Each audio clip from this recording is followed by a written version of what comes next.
I want to go to Congressman Chris Stewart, the Republican from Utah and good friend of the program. Hi, Chris. How are you?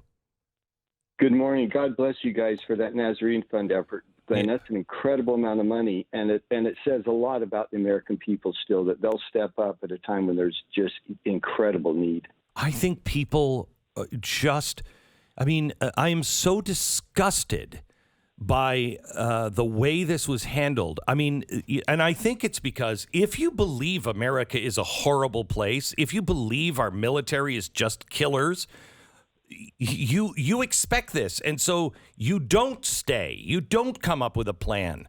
But the American people, they look at these people that have been left behind, and I am so angry. I mean, look at how we look to the rest of the world. We're not those monsters. But boy, this administration has sure made us into those monsters. It's inexcusable. It's a generational tragedy playing out before our eyes, and it didn't have to be this way. And I'll tell you, as angry as I've ever been over the last few weeks, but particularly the last 7 days or so watching this, one of the worst times was yesterday listening to the president with Stephanopoulos saying, "I don't think any mistakes have been made. No I think mistakes? this was inevitable." No. It's inconceivable.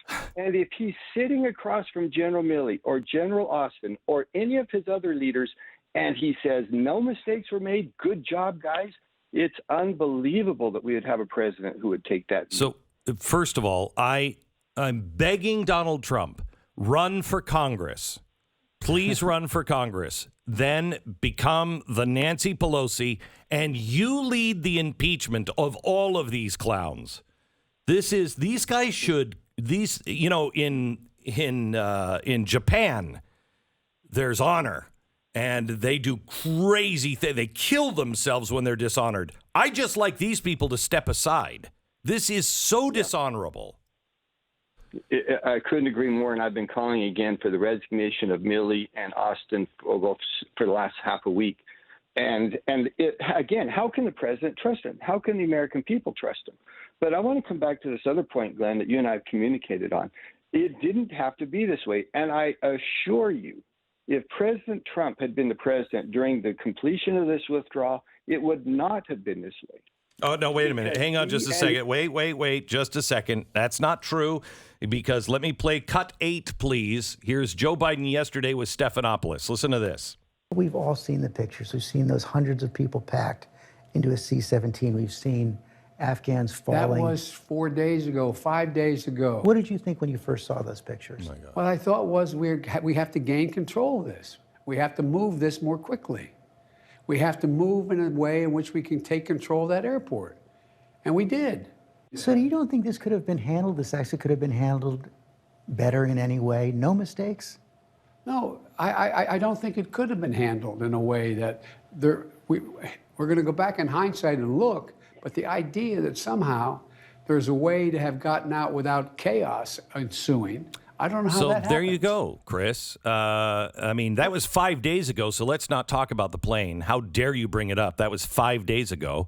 And there was no way out without chaos, Chris.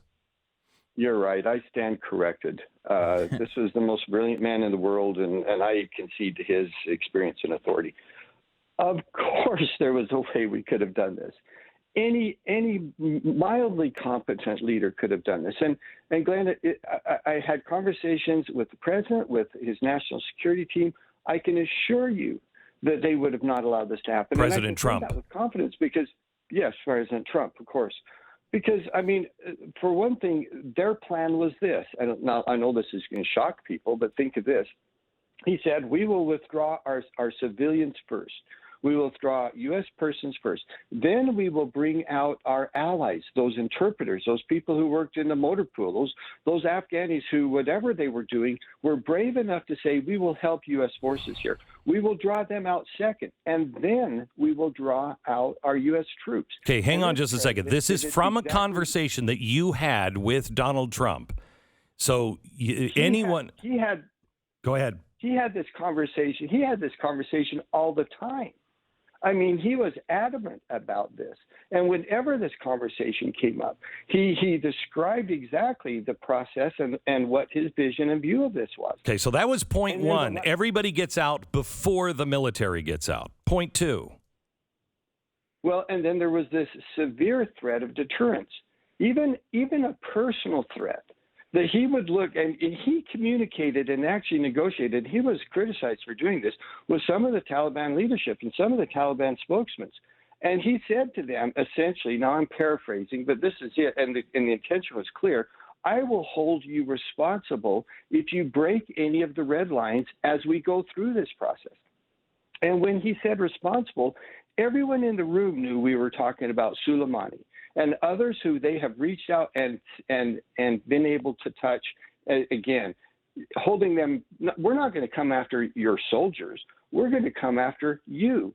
And they understood that. And the response was, oh, no, Your Excellency, we will not do that. We will not do that. And the reason being is because they feared and they respected President Trump. Do you think there's anyone in that region now who is looking at this president and through the eyes of fear and respect? In that region, I don't think there's. I heard on the floor of Parliament a dress down of the United States that was so embarrassing. Nobody respects us now, and God help the people of Taiwan. God help them. Exactly, and it will take us, if we're ever able to, it will take us a generation to rebuild trust in the region there now.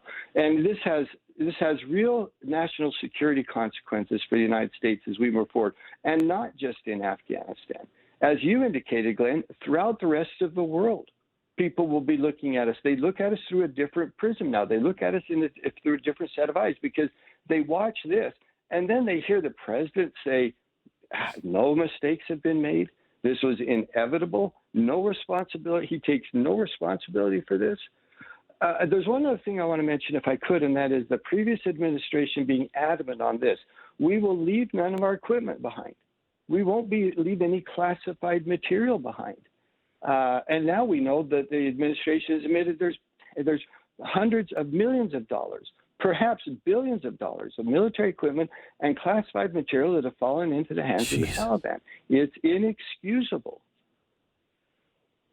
You're a military expert. I mean, you graduated top of your class. You've been with the military for forever and ever. Do you know of a bigger military disaster than this? Is this Bay of Pigs or worse? Well, I think potentially it's worse for a number of reasons. Number one, after the Bay of Pigs, is the president didn't come out and say, hey, nothing to look at here. This went really, really well. Let's talk about COVID. And there was some responsibility that was accepted. And I don't think either the Bay of Pigs had quite the far-reaching strategic importance that this has. We hadn't been fighting a war in Cuba for 21 years after the Bay of Pigs. And there are other things that I think make this even more grave. I think you could equate it to Saigon, as everyone has. And I don't know, I'm not a historian, I couldn't give that perspective, but it's certainly on par with, I think, anything in our lifetime and probably anything within generations. And that's what we have. That's really what should be our focus now, is how do we recover from this? First place, how do we do what you're doing with your $9 million and counting to help recover those who are endangered from this? That needs to be the immediate focus. But then strategically, we've got to have a president who can admit and acknowledge that this wasn't handled the way it should have been. Put a team around him who will do the same thing, which clearly they haven't, and then try to rebuild the pieces. But it's going to take a long time. And if you're an Afghani, do you ever trust the United States again? Never. It's honestly this. I thought of this all throughout the night. We're asking these Christians to trust us that we can get them out, and we're going to do our very level best. We may die trying to do that, but gosh, would you trust us? And then if something goes wrong, and I mean, geez, we have no credibility. None. I don't even trust my own government on the ground. I don't trust that the State Department is going to be able to help anything. You know, Glenn, but that's why what you're doing with this is so important, because it's a way for us to say to people, not only people in Afghanistan, but people around the world, this doesn't represent the United States. There are still good people in the United States, capable people who understand the importance of what is happening and are going to do everything we can, even outside of the power and forces of the United States government, to try to make it better, to try to help. And I think that message is desperately needed right now.